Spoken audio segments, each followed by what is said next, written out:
Alaska has been testing us from day one, and that's not about to change in this episode as we drop into the Petersville Road Trail. On paper, it's nothing crazy, but with snow on the ground and a narrow shelf road ahead, we're second guessing every mile. We're chasing a view of Denali, but things don't quite go as planned. Instead, we end up camped in 2 feet of snow in a valley that feels like the middle of nowhere. From there, we make our way south, stop at a museum that shows us just how tough life in Alaska used to be. Then, we're finally making our way to a place we've been looking forward to since day one of this trip. This is our Alaska Bucket Trip, presented by Onyx Off-Road.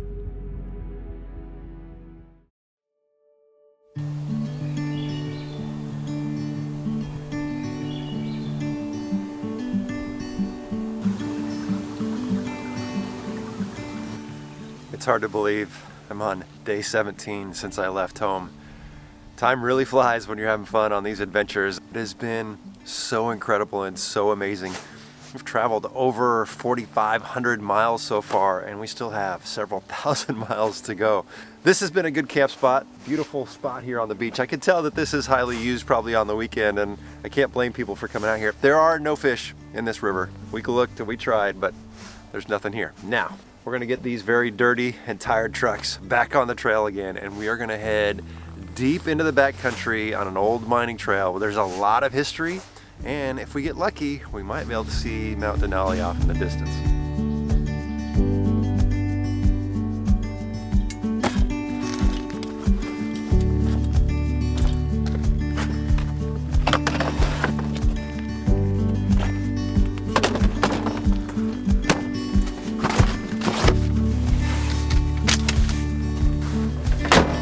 Some of my weather stripper here isn't holding up quite as well as it used to. Fix that later.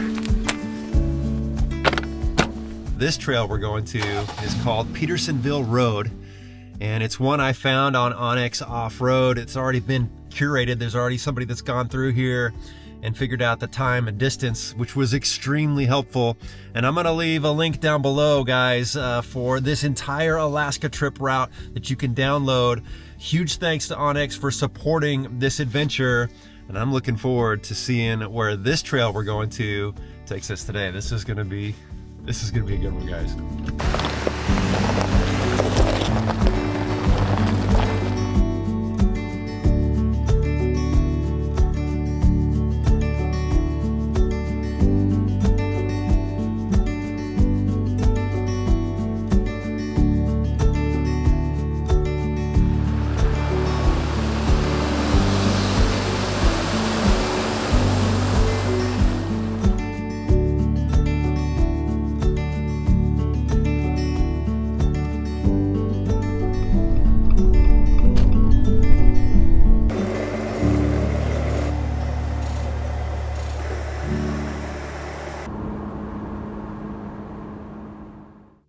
All right, we're on the Petersville Trail, and we've been on for a little bit. The first part was paved road, and now we've hit some gravel.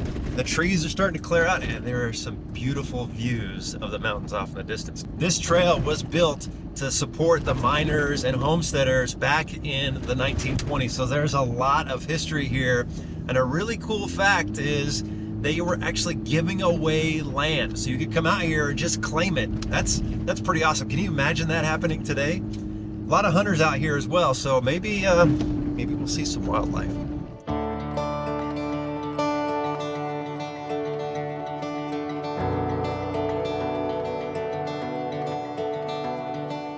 The Petersville Trail is an out and back route stretching about 43 miles. It's rated as moderate, but in dry conditions, I'll bet it's a pretty easy ride.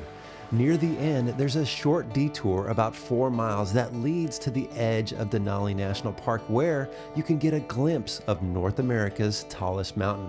But first, we've got to tackle these potholes. All right, we're a little over 28 miles in, and boy, this last section has been pretty rough. There's a lot of potholes, kind of slow going a little bit, but we're slowing down, taking our time and kind of soaking it in.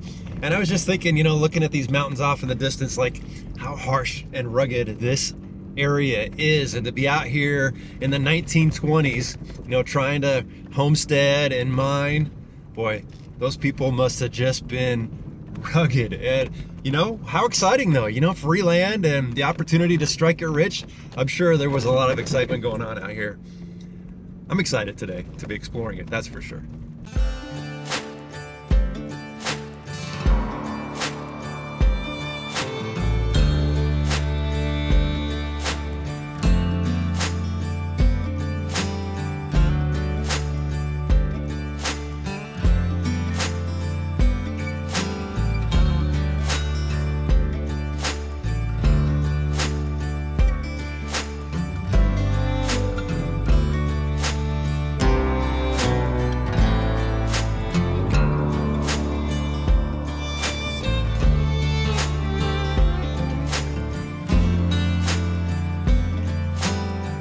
All right guys, we've been climbing up this gorgeous shelf road, and we've just reached a good little patch of snow. It's at least 1.5 feet deep, if not a little bit more. There are some tracks through it, but it's a long fall on the other side, so it just makes me a little nervous. I'm gonna take my time. We'll get through here.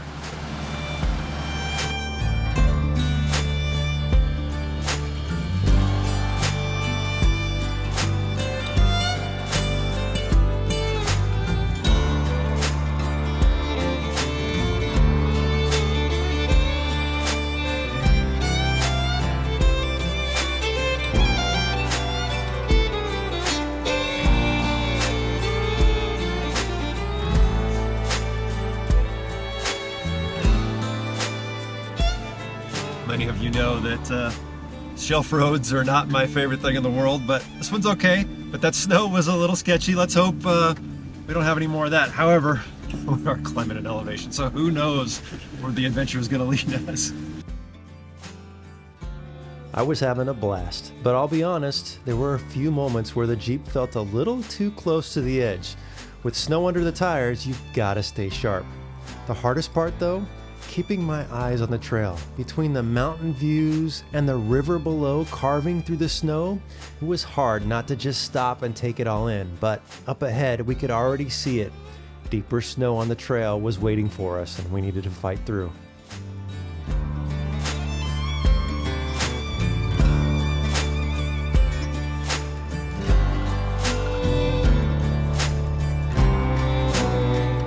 The snow is pretty solid. I don't feel like I'm sliding all over the place, and there's just enough traction on the side of the trail that it seems okay.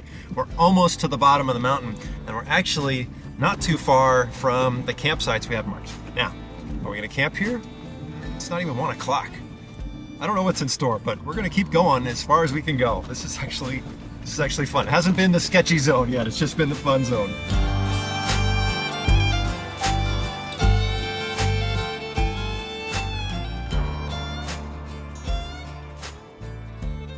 All right, we started descending down this hill. Sean started hearing some clunking type noises coming from underneath his truck. We're just walking back and forth, and I could hear sounds in the front and the rear axle, which is very bizarre. So got the tarp. We're gonna get out, get under there and take a look.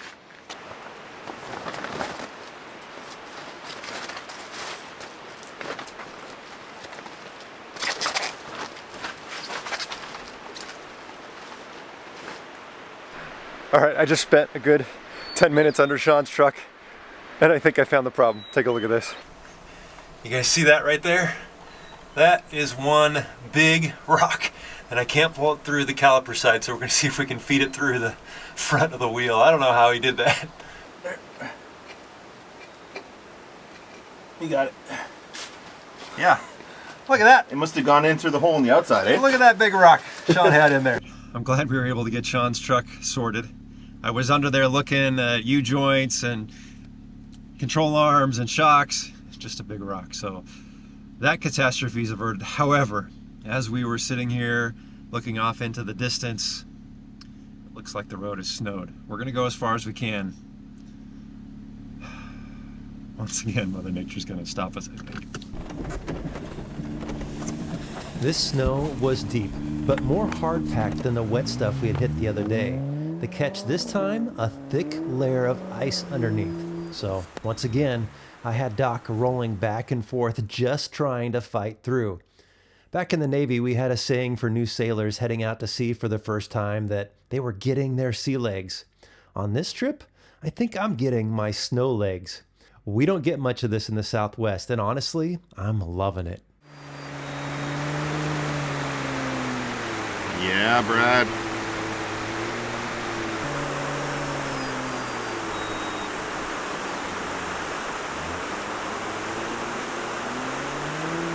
Yeah. Look at this guy. Never been snow wheeling, he's out here crushing it, breaking trail for us. Love it. Nicely done. I mean, I made a nice good path for you, so we won't have kinetic rope you out today. Hopefully. I'm a little wider, I think. That's just true.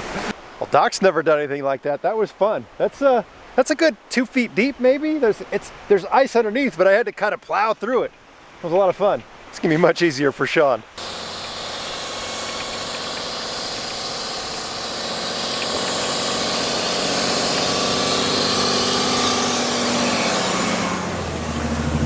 Is this what you Canadians do in Canada for fun? Yeah, pretty much. Yeah, it's kind of fun. We were starting to feel pretty confident. We thought we'd make it all the way to the end of the trail and catch a glimpse of Denali. But once again, Alaska had other plans.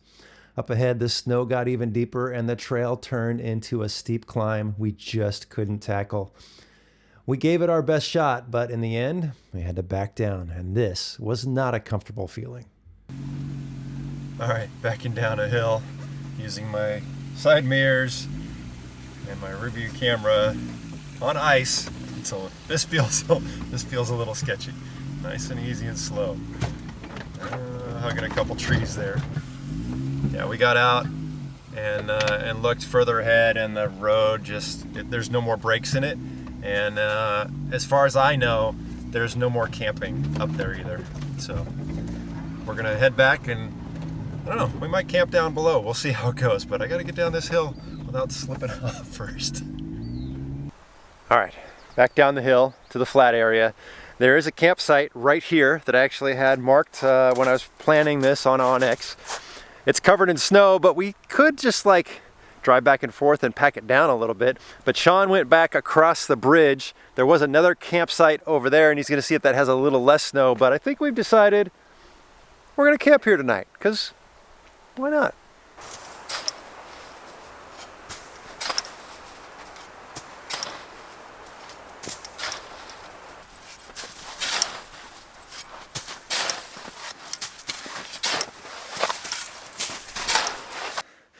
It's a little after 2:30, and we made it 35 miles up the trail, so almost the entire thing.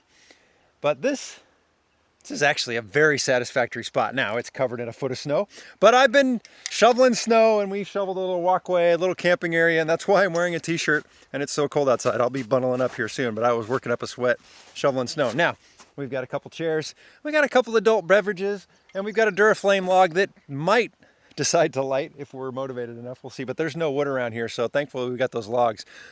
Now, I'm gonna kick back, relax, soak this all in, because you guys know this isn't something I get to do very often. My friend, my toes are freezing cold. I'm so sorry to hear that. That's okay. This faux fire is warming them up.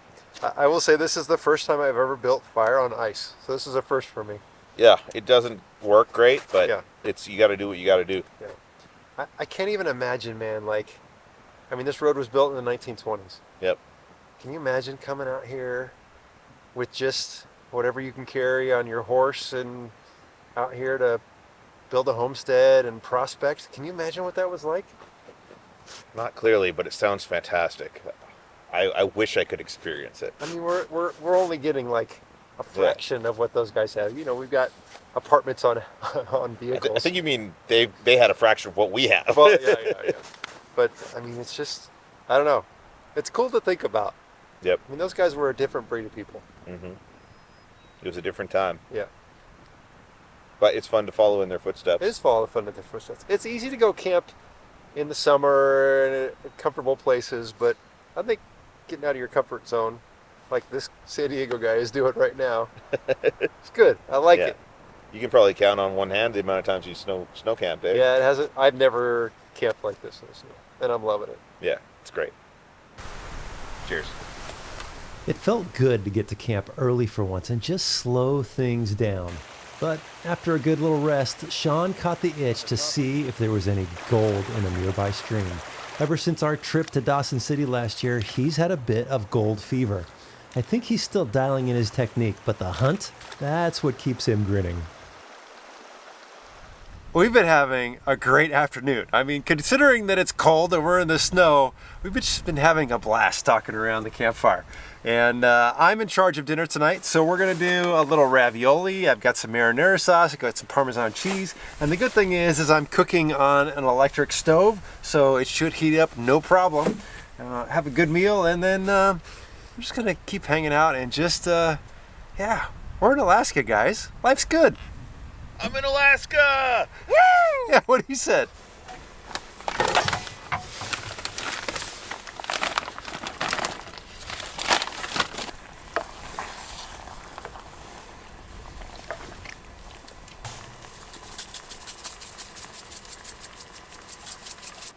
Oh, okay. Right? That's not bad. Pretty good. I love how we make the most bachelor meals possible and they end up being amazing. That's better than I expected. Right? Okay.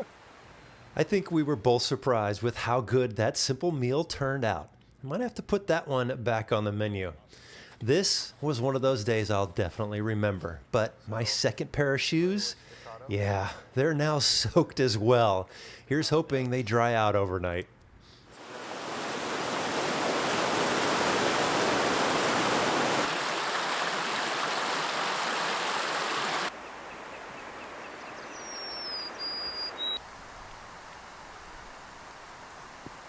I'm a firm believer that doing things that are uncomfortable are good for your mind, they're good for your soul.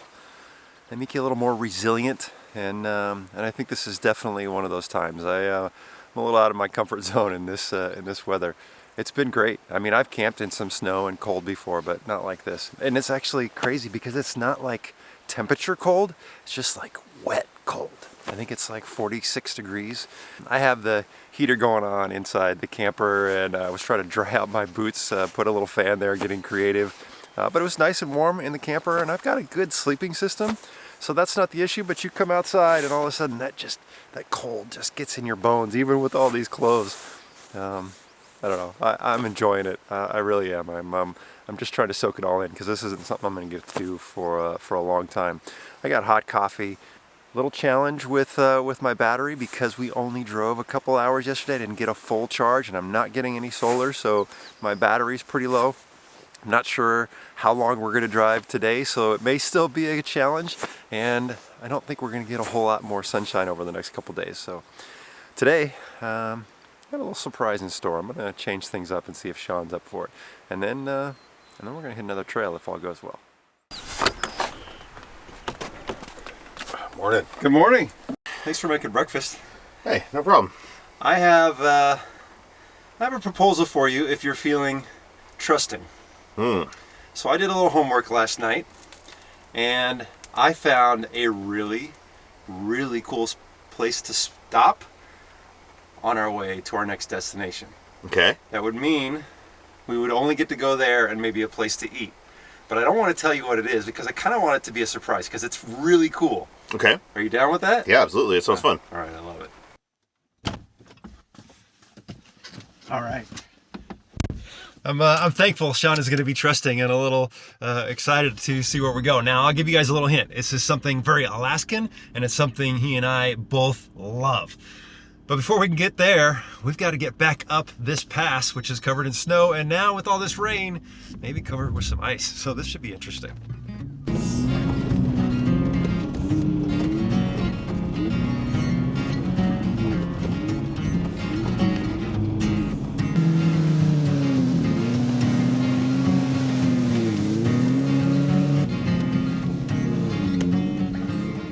As we're making our way back out, I'm reminded about how different it always feels doing a trail in reverse. The same road, just a new perspective. And this shelf road still demands focus.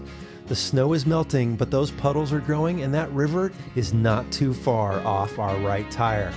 As rough as parts of this trail were, it's hard not to feel lucky to be out here. The kind of scenery you just don't get to drive past, you feel it.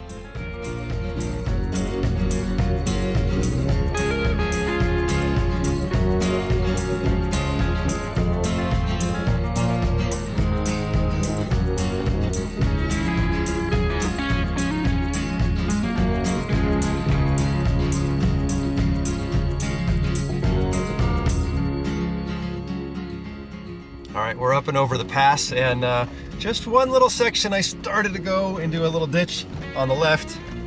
Had to kind of go forward and backwards a few times, throw the lockers on. I got out of it. It just took me a minute.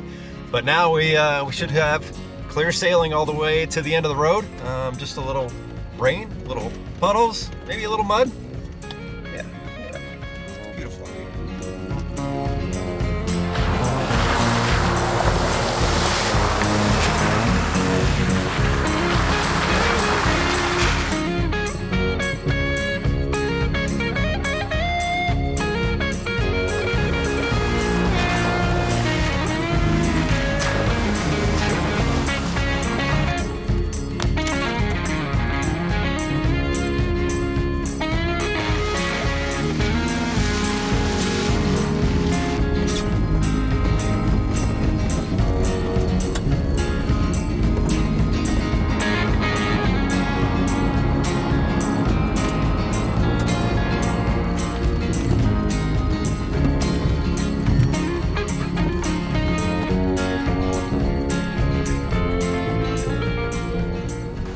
All right, my friend, I said I had a surprise for us on our trip. What do you think? This is pretty cool. Yeah.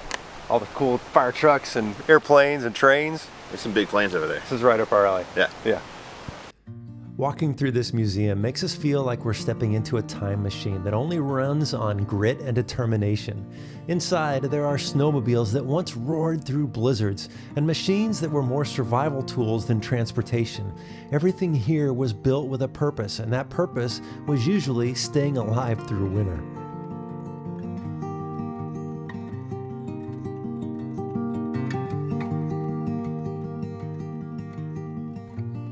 So we're inside, which is kind of nice because it's a little rainy and windy, and they've got all kinds of restored vehicles in here. And they said they all run. But I'm actually looking forward to getting outside and seeing some of that old rustic stuff that's out there. Out back is where the real soul of this museum lives. Rusted out rigs, this old mail Jeep that looks pretty good, old planes and tractors, all frozen in time like they just finished their last job and never left. This isn't a graveyard, it's a monument to machines that kept this state running. There's something special about this old metal. You look at an old Jeep fire truck with flaking paint and you start to imagine the stories. Obviously, I love old military stuff, but check this out, guys. This truck had a high water fording exhaust. It's kind of where I got my idea from.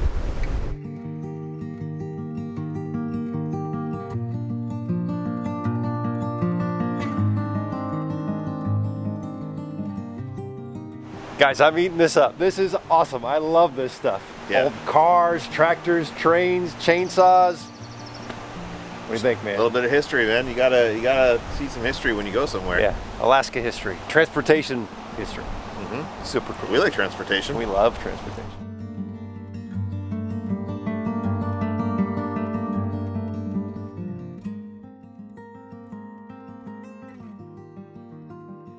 All right, we've come out of the weather because we can come explore inside this old Alaskan train, and this is an old wooden caboose from 1917. It was the last wooden caboose used on the Alaska Railway, and it's got some bunks in here, and this has got kind of my old Navy shipboard vibes going on. This looks pretty comfortable. I mean, it's not bad. I might take a nap in here. Yeah. Once upon a time, these trains moved timber, ore, and people long before highways carved their way across Alaska. Back then, the rail lines were lifelines, cutting through the wilderness where there were no roads, no signs, and no easy way in or out. Everything depended on them. Looking at them now, weathered, rusted, faded, you realize they're more than relics. They're reminders of just how tough this land was, and still is. These trains didn't just haul cargo, they hauled dreams, survival, and the grit it took to build a life in the middle of nowhere. Well, the museum was very cool, and I'm glad Sean enjoyed it. I gotta tell you though, It is cold outside. You know, we just left the mountains in the snow and we came south thinking it was going to warm up. Whew, no, it's not. It's not at all. We're going to head into Anchorage, find something to eat, and then we got to hit another trail, find a place to camp tonight before our big venture tomorrow. If you ever find yourself north of Anchorage, this museum is absolutely worth a stop. For us, it was the perfect place to slow down, stretch our legs, and appreciate a bit of Alaskan history. From here, it's a short drive to Anchorage. We're just stopping in for a quick bite to eat. No big city plans this trip. There's a lot to see and do if you're visiting Anchorage, but for us, this trip is all about getting off the grid, and we're about to head back into the backcountry and do exactly that. All right, ever since leaving the museum, we've been on the road for a good 2.5, 3 hours. We went all the way down to Anchorage and had a really good meal. Came up to the town of Palmer, got some fuel, and now we are at the trailhead for the Knik Glacier Trail. Now it is extremely windy out here, and we were planning on camping down on the beach, and I think that's still the plan. We just might get destroyed. We'll see how it goes, but tomorrow, if all goes well, we're gonna pass through some pretty monstrous water crossings and make it to the glacier. We've just got to survive the night. My friend, how you feeling about this weather? I don't like it. I mean, it rained all night last night. Yeah. Like Pretty heavily. And now it's just very, very windy. Yeah, wind is my nemesis, but you're leading the charge, so hopefully we can find a place in the shelter. We'll see what we can do, well, but maybe we'll get lucky and it'll just kind of die out after a little while. Fingers crossed. Looking forward to tomorrow. I'm really looking forward to tomorrow. This is my #1 most anticipated destination on this trip. Heck yeah, dude.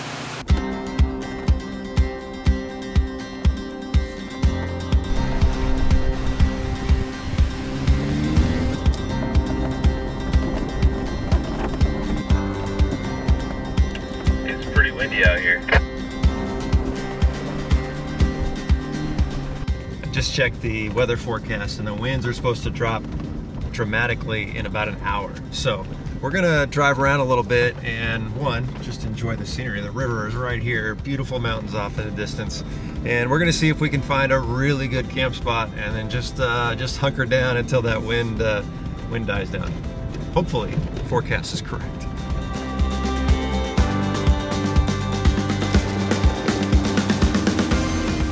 All right, guys, we found camp, and it's a nice rocky beach. The river's cut all around.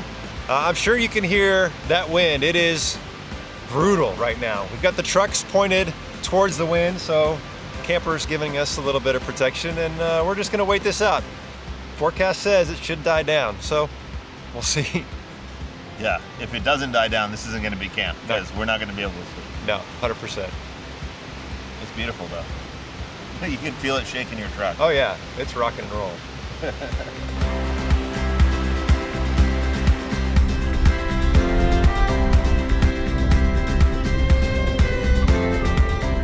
All right, guys, you win some and you lose some. So we waited it out. It's almost 8 o'clock, and we drove around looking for multiple campsites. We drove around just to drive around because we were kind of having fun.